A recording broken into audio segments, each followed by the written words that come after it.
എന്തിനാ ടെൻഷൻ അടിക്കുന്നത്? നിന്റെ തെറപ്പിസ്റ്റ് പറഞ്ഞില്ലേ എന്താ ചെയ്യേണ്ടതെന്നുള്ളത്. പലപ്പോഴും ആൾക്കാരെ തെറപ്പിസ്റ്റിന് ഒരു അഡ്വൈസ് കൊടുക്കുന്ന ആളായിട്ടാണ് കാണാറുള്ളത്. അതായത് അവിടെ പോയിട്ടുണ്ടെങ്കിൽ എന്റെ പ്രശ്നങ്ങൾക്കൊക്കെ ഒരു മാജിക്കൽ സൊല്യൂഷൻ ആൾ പറഞ്ഞുതരും, ഒരു അഡ്വൈസ് പറഞ്ഞു തന്നിട്ട് എനിക്കത് ഫോളോ ചെയ്താൽ എന്റെ പ്രശ്നങ്ങൾ മാറും എന്നുള്ള രീതിയിലാണ് ആൾ തെറപ്പിനെ കാണാറുള്ളത്. സോ ആക്ച്വലി തെറപ്പിസ്റ്റ് എന്ന് പറഞ്ഞാൽ അവരുടെ റോൾ അതാണോ? അല്ല. ഒരിക്കലും നിങ്ങൾ ചെയ്തത് ശരിയാണോ തെറ്റാണോ എന്ന് അവർ പറയില്ല. അതുപോലെ തന്നെ നിങ്ങൾ എന്ത് ചെയ്യണം എന്നുള്ളൊരു അഡ്വൈസ് അവർ തരില്ല.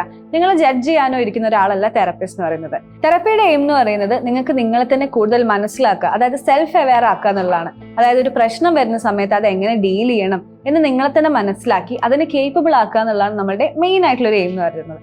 അല്ലാതെ ഇങ്ങനെ അഡ്വൈസസ് തരുന്ന സമയത്ത് എന്താ സംഭവിക്കുക എന്ന് വെച്ചിട്ടുണ്ടെങ്കിൽ നിങ്ങൾക്ക് ലൈഫിൽ എവിടെ ഏത് ഫേസിൽ ഒരു പ്രോബ്ലം വന്നിട്ടുണ്ടെങ്കിലും അതിനൊരു ഹെൽപ്പ് വേണ്ടി വരും. അതായത് ഒരു തെറപ്പിസ്റ്റിന്റെ അടുത്ത് പോയിട്ട് ഒരു അഡ്വൈസ് പറഞ്ഞു തരുന്ന തെറപ്പിസ്റ്റ് ആണെങ്കിൽ നിങ്ങൾ അവരുടെ മേലെ എന്താവും? ഡിപ്പെൻഡന്റ് ആവും. So the main aim of therapy എന്ന് പറയുന്നത് നിങ്ങളെ സെൽഫ് അവെയർ ആക്കുക, നിങ്ങളെ കേപ്പബിൾ ആക്കുക, സെൽഫ് റിലയന്റ് ആയിട്ടുള്ള ഒരു ഇൻഡിവിജ്വൽ ആക്കുക. അതാകുമ്പോൾ നിങ്ങൾക്ക് ഫ്യൂച്ചറിലേക്ക് എന്ത് ഇഷ്യൂ വരുമ്പോഴും നിങ്ങൾക്ക് തന്നെ അത് ഫൈറ്റ് ചെയ്യാനും അതിലൊരു ഹാപ്പിനെസ് കണ്ടെത്താനും പറ്റും.